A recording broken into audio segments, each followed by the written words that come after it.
بسم اللہ الرحمن الرحیم۔ السلام علیکم ناظرین، لونڈی، غلام یا کنیز کسے کہتے ہیں؟ کیا لونڈی سے بغیر نکاح کے ہم بستری جائز ہے؟ کیا گھریلو ملازمہ بھی لونڈی میں شامل ہے؟ دین اسلام اس حوالے سے کیا کہتا ہے؟ یہی ہماری آج کی ویڈیو کا موضوع ہوگا، اور آج ہم آپ کو قرآن و حدیث کی روشنی میں لونڈی رکھنے کے حوالے سے تمام تر معلومات فراہم کریں گے۔ مگر ویڈیو کا باقاعدہ آغاز کرنے سے پہلے نئے آنے والے ناظرین سے گزارش ہے کہ ہمارے چینل کو سبسکرائب کریں، جہاں آپ کو دنیا بھر کی تاریخی اور منفرد معلومات پر مبنی ویڈیوز ملتی رہیں گی۔ قدیم عربی اور دوسرے معاشروں میں غلام رکھنا عام بات تھی، جن سے لوگ اپنے گھروں اور کھیتوں کا کام کروایا کرتے تھے۔ ان لوگوں کو دو شکلوں میں غلام بنایا جاتا۔ پہلی شکل یہ تھی کہ بازار سے خریدا جاتا، جیسے آپ نے حضرت یوسف علیہ السلام کے بارے میں بھی سنا ہوگا کہ ایک قافلے نے حضرت یوسف علیہ السلام کو کنویں سے نکال کر مصر کے بازار میں فروخت کیا تھا۔ غلام بنانے کی دوسری شکل یہ ہے کہ جو لوگ مال غنیمت کی صورت میں جنگ میں ملا کرتے، جن کو قیدی بنا لیا جاتا تھا، اور پھر ان قیدیوں کو آپس میں تقسیم کیا جاتا تھا اور ان سے ہر طرح کا کام لیا جاتا۔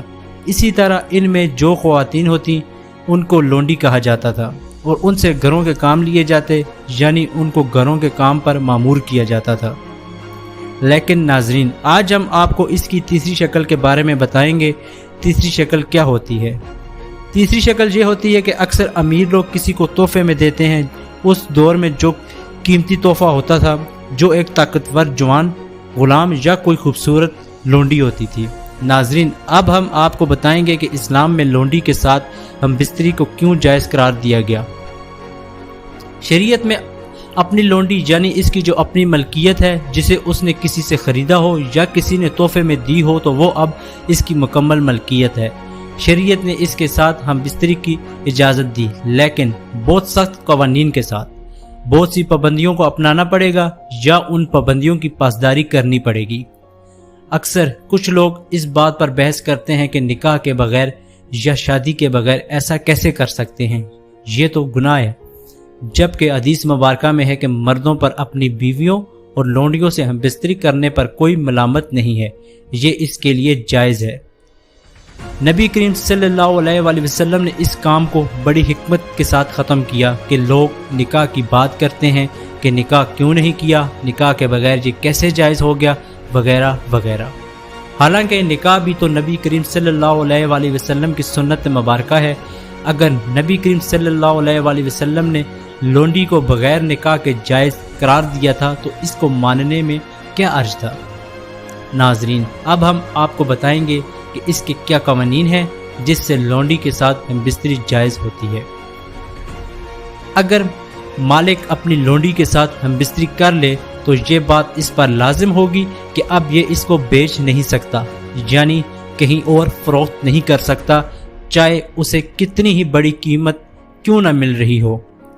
اور اس سے پیدا ہونے والے بچے اس کے بچے کہلوائیں گے، غلام یا لونڈی کے بچے نہیں۔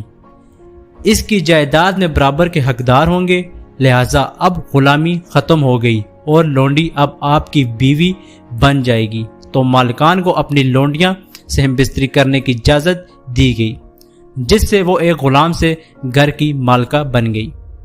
ناظرین دیکھیے اس میں کتنی حکمت ہے کہ وہ ایک غلام لونڈی سے گھر کی مالکن بن گئی، اور ان سے پیدا ہونے والا بچہ بالکل ہی ویسا پہچانا جائے گا جیسے فلاں بن فلاں کا بیٹا یا فلاں بن فلاں کی بیٹی۔ تو ان غلاموں کی اولادوں کے سر پر بھی غلامی کا تاج ختم ہو جائے گا۔ بے شک اسلام ایک عظیم دین ہے اور ایک امن پسند مذہب، اور یہ بھی آپ سب کو پتہ ہے کہ اس دور کے بعد آج تک کوئی لونڈی یا غلام اسلامی دنیا میں موجود نہیں ہے۔ ناظرین، اب ہم بات کریں گے جو دور حاضر میں گھروں میں کام کرنے والی عورت بھی کیا لونڈی ہے؟ کیا اس سے بھی ہم بستری کرنا جائز ہے؟ ناظرین، جیسا کہ ہم نے آپ کو بتایا کہ لونڈی زرخرید ہوتی ہے، تنخواہ پر کام کرنے والی نہیں۔ آج کل جو عورتیں غربت کی وجہ سے، کسی بھی مجبوری کی وجہ سے گھروں میں کام کرتی ہیں، ہم انہیں لونڈی نہیں تصور کر سکتے اور نہ ہی ان سے ہم بستری کر سکتے ہیں۔ ناظرین، اگر آپ لونڈی کو بیوی کی طرح استعمال کرنا چاہتے ہیں تو اس کو اس کے بچوں کو پورا حق بھی دینے پر راضی ہیں تو اس کے ساتھ نکاح کر لیں، کیونکہ غلامی کا دور اب ختم ہو چکا ہے۔ اسی امید کے ساتھ کہ آپ کو ہماری آج کی یہ ویڈیو پسند آئی ہوگی، لائک، سبسکرائب اور شیئر کرنا مت بھولیے۔ ملتے ہیں ایک نئی ویڈیو کے ساتھ۔ خدا ہم سب کا حامی و ناصر ہو۔